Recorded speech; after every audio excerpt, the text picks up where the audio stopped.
Dios le bendiga y feliz día de resurrección. Y porque es día de resurrección, vamos a hablar sobre las últimas 7 palabras de Jesús. Pero antes de hablar de la primera palabra, hay que retroceder un poco. Bueno, mejor dicho, hay que retroceder mucho. Hay que retroceder al principio. En el principio creó Dios los cielos y la tierra. Es el primer verso de la Biblia. En 5 días Dios hace toda la creación, preparando la tierra para la llegada de la humanidad, Adán y Eva. Es similar a una pareja que se prepara para la llegada de su bebé.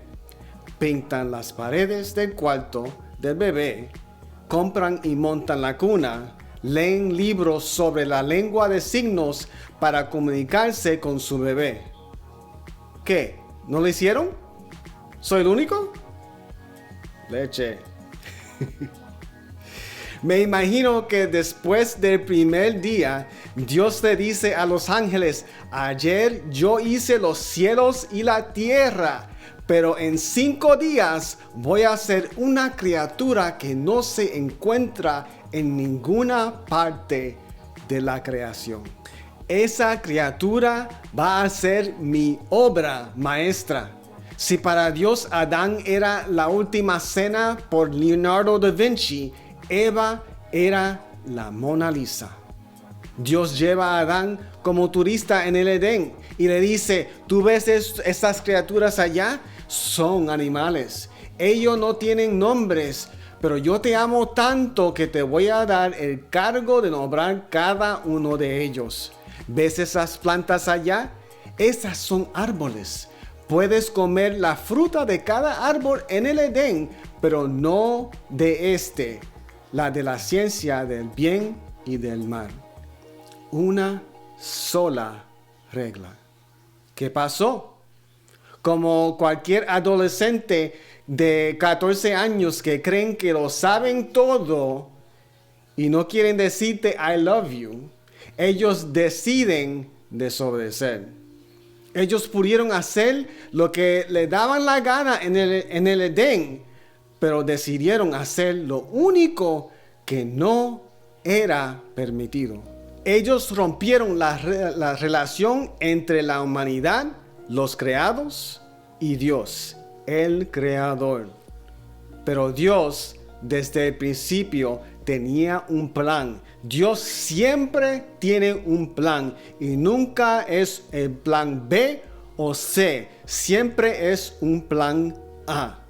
Porque nadie puede cambiar los planes de Dios. En Génesis 3:15 profetiza de que el Mesías iba a venir a la tierra para restablecer, restaurar, reconectar la relación entre la humanidad y Dios. Eso nos lleva al Nuevo Testamento, pero no a la primera palabra. Not yet. Almost there. Vamos a preparar la cena. Jesús nace en un pesebre. Es encontrado en la casa de su padre, el templo, a los 12 años. Y empieza su ministerio a los 30 años. Después de 3 años, a pesar de hacer milagros y ayudar una multitud de gente, fue arrestado, juzgado y condenado a muerte simplemente porque él dijo la verdad, que era el Mesías. You see, uno de los mandamientos decía en Éxodo 27, no tomarás el nombre de Jehová tu Dios en vano. Se prohibía el mal uso del nombre de Dios. El mal uso puede incluir muchas cosas, pero una de ellas era decir que eras el Mesías cuando no era cierto. Era blasfemia contra Dios. Y el castigo de la blasfemia era muerte. Por eso en Marcos 14:61 dice, el sumo sacerdote le volvió a preguntar y le dijo, ¿eres tú el Cristo, el Hijo del Bendito? Cuando Jesús responde, yo soy, el sumo sacerdote le dice al concilio, ¿qué más necesidad tenemos de testigos? ¿Habéis oído la blasfemia? ¿Qué os parece? Y todos ellos le condenaron, declarándole ser digno de muerte. Los soldados se lo llevan, le ponen una corona de espinas, le ponen clavos por las manos y los pies y lo alzan en la cruz. Y aquí llegamos a la primera palabra. Número 1. Padre, perdónalos porque no saben lo que hacen. Jesús, rodeado de soldados que lo maltrataron, gobernantes que se burlaban de él, gente que tenían la culpa de él estar en la cruz. Jesús le pide perdón para la misma gente que lo estaban matando. ¿Pero fueron ellos los únicos culpables? ¿No fueron también culpables Herodes, Pilato, el sumo sacerdote, la multitud que gritó, crucifícale, crucifícale? Los discípulos que lo abandonaron, el discípulo que lo traicionó. Sí, todos ellos, all the above, pero no solo ellos. Todos nosotros somos culpables. Si Jesús murió por el pecado de nosotros, también tenemos la culpa de ponerlo en la cruz. Cuando Jesús dice, Padre, perdónalos, Él también está hablando de ti y de mí. Número 2. De cierto te digo que hoy estarás conmigo en el paraíso. Habían 2 otros hombres, 2 malhechores que fueron crucificados con Jesús, uno en la derecha y el otro en la izquierda. Uno de ellos le dice a Jesús, si tú eres el Cristo, sálvate a ti mismo y a nosotros, sin ningún remordimiento. El otro malhechor le dice al primero, ¿ni aún temes tú a Dios estando en la misma condenación?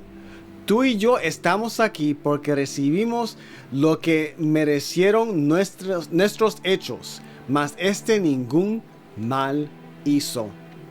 Él voltea la cabeza hacia Jesús y dice, acuérdate de mí cuando vengas en tu reino. Y la segunda palabra que Jesús dice en la cruz es la respuesta que Él le da al malhechor. De cierto te digo que hoy estarás conmigo en el paraíso. Si la primera palabra habla del perdón de la humanidad, la segunda habla sobre la salvación de un solo individuo. El segundo malhechor admitió que él merecía la pena de muerte, pero le pidió a Jesús seguirlo en el reino. Él vio en Jesús lo que los fariseos y el sumo sacerdote no pudieron ver. Si crees que no mereces el perdón de Dios, eres correcto. Ninguno lo merecemos. Pero si tú te acercas a Cristo, vas a ver que Él te espera con manos abiertas. Número 3. Jesús mira hacia abajo y ve a María su madre, a la hermana de su madre, María mujer de Cleofas y María Magdalena. Juan el discípulo también estaba ahí. Él le dice a María, su madre, mujer, he ahí tu hijo, y le dice a Juan, he ahí tu madre. Para poner esto en perspectiva, voy a hablar de mis hijos. Mi hija tiene 14 años y mi hijo tiene 6. Y tengo que confesarle que durante esta cuarentena ellos me están volviendo loco. Ellos pelean, gritan, lloran, corren, brincan, no tienen hambre. Quieren el iPad, ahora tienen hambre, no quieren bañarse y no quieren dormir. Pero a pesar de sus faltas, o mejor dicho, sus muchísimas faltas, yo los amo de todo corazón. Imagínase cómo se sentía María viendo a Jesús en la cruz. Su hijo que no tenía faltas. Su hijo que era perfecto, que nunca hizo algo para merecer la pena de muerte. Su hijo que vino para salvar el mundo. Sabiendo qué ocurría en la mente de María, Jesús le dice a ella: mujer, he ahí tu hijo, y a Juan, he ahí tu madre. En otras palabras, Jesús le estaba diciendo: eres viuda y yo me tengo que ir, pero te doy a Juan como un hijo para que te cuide y te ayude económicamente. ¿Cómo se aplica la tercera palabra en nuestras vidas? Dios suple nuestras necesidades. Estamos en tiempos bien difíciles, económicamente hablando. El desempleo está bien alto y quizás va a subir, pero confía en Dios porque Él suplirá lo que necesites. Número 4. Yo no sé lo que la gente de Egipto hizo durante las 10 plagas, pero durante esta cuarentena, todos los días le doy gracias al Señor por el internet. Y en el internet vi un video que me hizo llorar. En el video se ve un hombre vestido como un doctor o enfermero entrar a su casa y entra en el otro lado de la pantalla su hijo corriendo hacia su padre. De momento el padre grita ¡no! Y el hijo, él para, espantando, no sabiendo qué hacer. El padre se sienta en el piso y empieza a llorar. El padre no sabía si él estaba infectado con el virus o otra enfermedad y quería tomar precauciones. Había algo invisible que le separaba a él, el padre y el hijo. En la cruz, Jesús grita: Dios mío, ¿por qué me has desamparado? Note que Jesús dice Dios, no Padre, como siempre lo llamaba antes de estar en la cruz. ¿Por qué? ¿Qué cambió? En ese momento Jesús toma todo el pecado del mundo, no solo de este tiempo, pero también del pasado y el futuro, y se lo pone en sus hombros. Y por primera vez en la historia, no del hombre, pero la historia de Dios, el Padre le da la espalda al Hijo. Jesús se sentía completamente solo. Hay dos cosas que entender. El pecado nos separa de Dios, como en el caso de Adán. Segundo, el Señor sabe qué es sentirse solo. Él no es un Dios que reina desde el cielo y no sabe qué es ser humano. No, Él sabe lo que tú sientes porque Él pasó por lo mismo.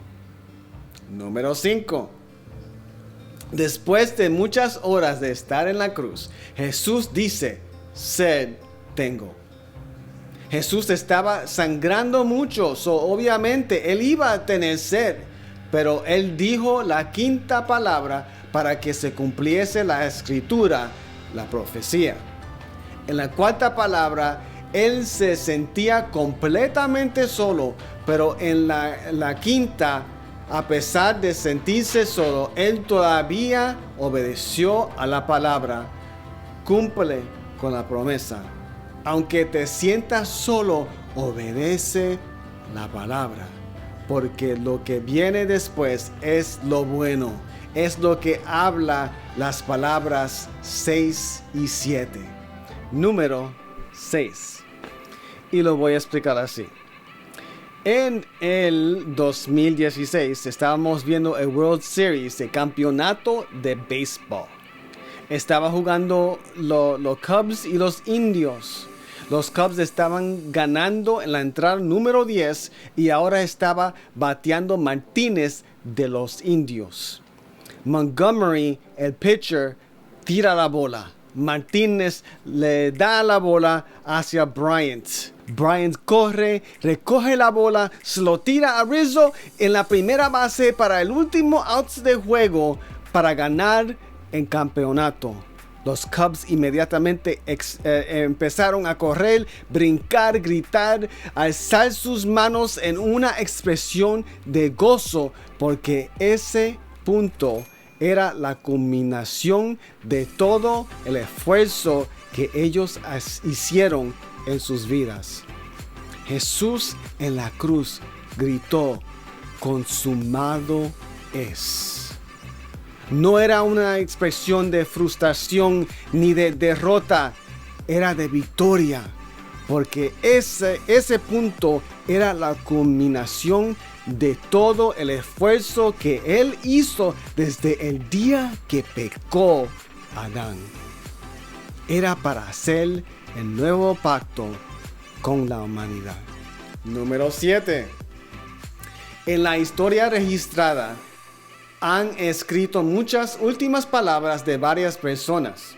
Algunos son bien inspirantes, otros muy tristes, otras bien graciosas. Pero como cristianos, las palabras que debemos anhelar decir cuando llegamos al punto de partir a la eternidad son la que dijo Jesús, la palabra número 7. Padre, en tus manos encomiendo mi espíritu. 3 días después, Jesús resucita. ¿Cuál era la evidencia de que Él es el Mesías? Estamos viviendo en tiempos difíciles y quizás se van a poner más difícil, pero confía en Dios porque un día nuestro sufrimiento se va a terminar y entraremos en nuestra casa celestial. Dios le bendiga, Dios le guarde y recuérdate que tú eres la iglesia.